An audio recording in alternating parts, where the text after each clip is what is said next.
Assalamualaikum warahmatullahi wabarakatuh. Saya Muhammad Iqbal.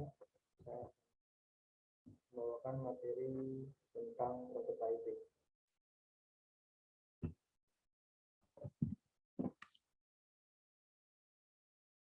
Apa itu prototyping? Prototyping adalah proses eksperimental di mana tim desain mengimplementasikan ide ke dalam bentuk nyata dari kertas ke digital. Tim membangun prototipe dengan berbagai tingkat ketepatan untuk menangkap konsep desain dan menguji pengguna. Keuntungan membuat prototipe. Yang pertama, memiliki dasar yang kuat untuk membuat ide menuju perbaikan. Lalu yang kedua adalah dapat mengadaptasi perubahan lebih awal, sehingga menghindari komitmen pada satu versi ideal yang salah dan kemudian menimbulkan biaya besar karena kelalaian. Selanjutnya, menunjukkan prototipe kepada pengguna sehingga mereka dapat memberi Anda umpan balik untuk membantu menentukan elemen atau varian mana yang bekerja paling baik dan apakah diperlukan perbaikan. Selanjutnya, memiliki alat untuk bereksperimen dengan bagian terkait dari kebutuhan dan masalah pengguna. Berikutnya, berikan rasa memiliki kepada semua penanggung jawab. Maksudnya adalah user dan developer, kepentingan terkait. Oleh karena itu didorong investasi emosional dengan kesuksesan akhir sistem. Lalu selanjutnya adalah meningkatkan waktu ke market dengan meminimalkan jumlah kesalahan yang harus diperbaiki sebelum rilis. Selanjutnya di prototyping itu ada fidelity atau tingkat ketepatan. Fidelity atau ketingkatan ketepatan gambar suara mengacu pada tingkat detail dan fungsionalitas yang Anda sertakan dalam prototipe Anda. Biasanya ini akan tergantung pada tahap pengembangan produk Anda. Lalu di fidelity itu ada dua. Yang pertama adalah low fidelity, yaitu tingkat ketepatan rendah. Contohnya adalah paper, storyboard, sketsa.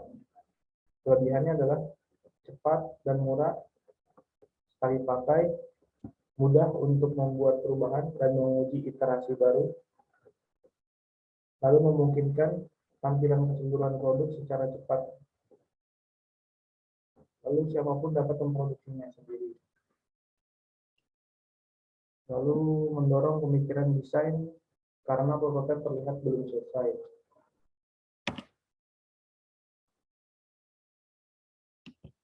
Lalu low fidelity ini memiliki kekurangan.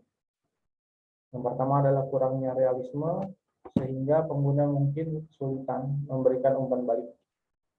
Yang kedua yaitu sulit untuk menerapkan hasil dari versi awal yang kasar.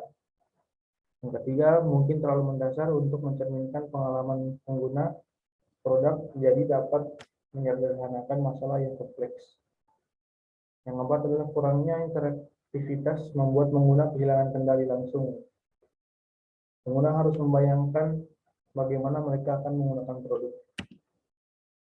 Lalu fidelity yang kedua adalah high fidelity atau tingkat ketepatan yang tinggi. Contohnya adalah Sketch, Adobe XD, Photoshop, dan software lainnya. Kelebihannya, high fidelity ini memiliki kelebihan, yaitu yang pertama adalah melibatkan semua penanggung jawab. Penanggung jawab di sini adalah user dan developer. Kepentingan memiliki visi yang diwujudkan di tangan mereka dan dapat menilai seberapa baik visi tersebut sesuai dengan kebutuhan pengguna dan memecahkan masalah mereka. Yang kedua adalah pengujian akan menghasilkan hasil yang lebih akurat dan lebih dapat diterapkan. Lalu yang ketiga adalah versi yang paling dekat dengan produk akhir, memungkinkan Anda memprediksi bagaimana pengguna akan menggunakannya di pasar. Flexibility ini memiliki kekurangan juga. Yang pertama adalah lebih lama dan lebih mahal untuk dibuat. Yang kedua, pengguna lebih cenderung mengomentari detail yang dangkal daripada isi dari konten produk tersebut. Yang ketiga adalah setelah berjam-jam bekerja, sang desainer cenderung tidak menyukai gagasan untuk membuat perubahan yang bisa memakan waktu lama. Lalu yang keempat adalah pengguna mungkin salah mengira prototipe itu adalah produk jadi. Lalu prototipe itu memiliki tahapan-tahapan. Berikut adalah tahapan-tahapannya. Yang pertama adalah tahap pertama yaitu requirements gathering and analysis atau analisis kebutuhan. Tahapan model prototipe dimulai dari analisis kebutuhan. Dalam tahapan ini, kebutuhan sistem didefinisikan dengan rinci. Dalam prosesnya, klien dan tim developer akan bertemu untuk mendiskusikan detail sistem seperti apa yang diinginkan oleh user. Lalu tahap kedua adalah quick design atau desain cepat. Tahap kedua ini adalah pembuatan desain sederhana yang akan memberi gambaran singkat tentang sistem yang ingin dibuat. Tentunya berdasarkan diskusi dari langkah satu di awal.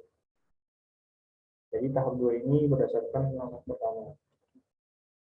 Lalu tahap ketiga adalah membangun prototipe.